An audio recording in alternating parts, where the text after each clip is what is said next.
bedroom tax. People are concerned about how the changes will affect them in particular, but how they will affect their relatives or friends or others, how much more rental they're having to pay, what the terms are to say a tenant has more bedrooms than they need. Up to 30,000 families on Merseyside could be affected by the changes. And Angela Forshaw is Director of Housing and Customer Services at Liverpool Mutual Homes. She's also chair of Liverpool Housing Association's Welfare Reform Group. I've been asking exactly just what is the bedroom tax? Bedroom tax is a deduction in housing benefit for anybody who has or who's deemed to have a bedroom in excess of their needs. So who exactly will be affected? Everybody of working age who's claiming housing benefits would be affected by the bedroom tax. And who decides whether they are under-occupying or not? The Welfare Reform Act is quite silent, really, on the detail. So the Act says that if you have a bedroom in excess of your need, and it says how many people can be in each bedroom. So if you have a bedroom in excess of your need, then you would be impacted by the deduction. But it's quite complex, isn't it? Who can, like the age of the children, whether they share a room or not, whether you have a disability or not, whether you are a couple or not. All of that counts as to whether or not you should have 1, 2 or 3 bedrooms.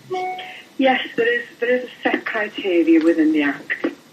So, for example, children under the age of 10 of mixed sex are expected to share a room. So there is a set criteria. I think currently there's a discussion around the space standard that's defined in the Housing Act rather than the Welfare Reform Act, and that's the Housing Act 1985, which talks about the permitted number for each property.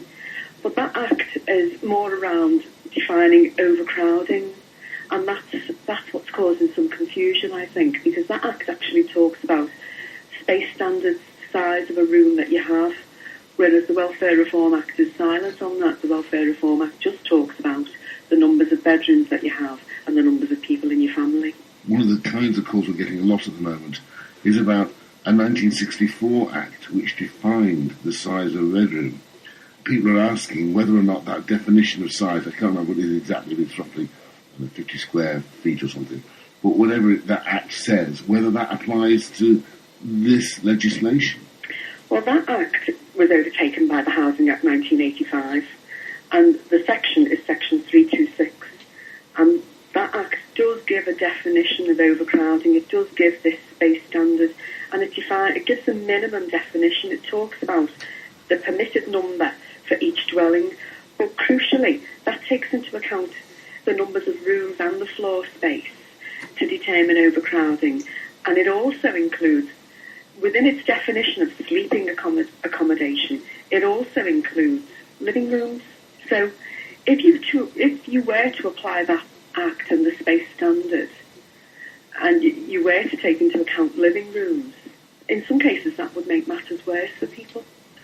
What is going to happen? I mean, if people can't, if they're stuck if they're under-occupying, they will have to move. Where will they move to? And what happens if there is nowhere for them to move to? All of the research that we've done shows that it would take many, many, many years if people were willing, able, could afford to move, didn't rely on carers who were next door or extended family. If people were able to move and were very willing, it would still take any number of years to accommodate those people. I can give you an example. We've got 2,400 properties in the Club Board. We being Liverpool Mutual Homes, you mean? Liverpool Mutual Homes. But Liverpool Mutual Homes is a microcosm of what's going on in the rest of the housing association sector in Liverpool. Okay, We've got 20% under occupation, and so has, if you put them all together, all of the housing associations, they've got 20% working age under occupation. Okay.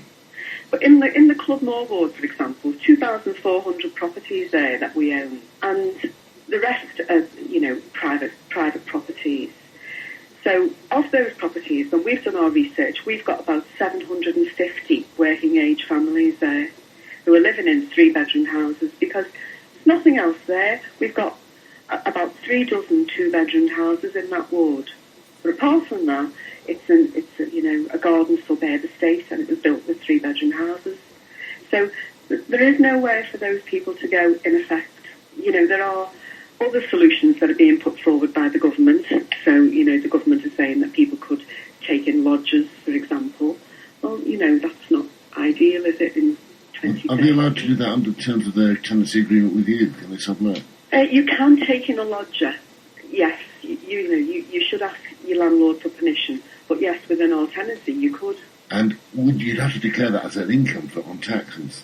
Well, you do have to declare that as an income, and that is a bit of a minefield and very, very difficult to explain. People would need, good welfare rights advice to see whether or not it was beneficial to them. In the short term, while we're waiting for universal credit to come in, then it very well could be beneficial to them financially. It's not something that we would push as a landlord, because there has to be a very personal decision to invite somebody in. In effect, they become part of your family. Yeah. A lodger becomes part of your family. What do you see as the future then, come April the 1st?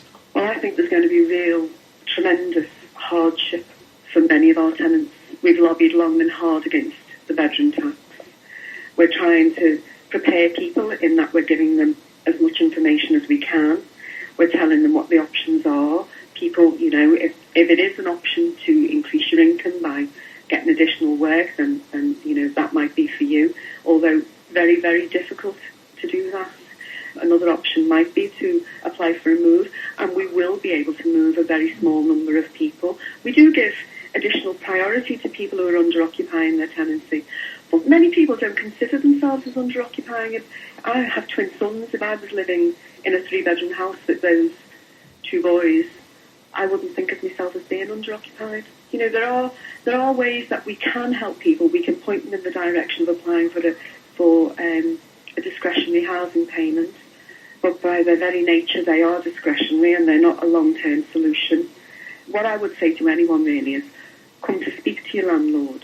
We will look at your individual circumstances, and if we can help you, we will. That's Angela Forshaw, Director of Housing and Customer Services at LMH.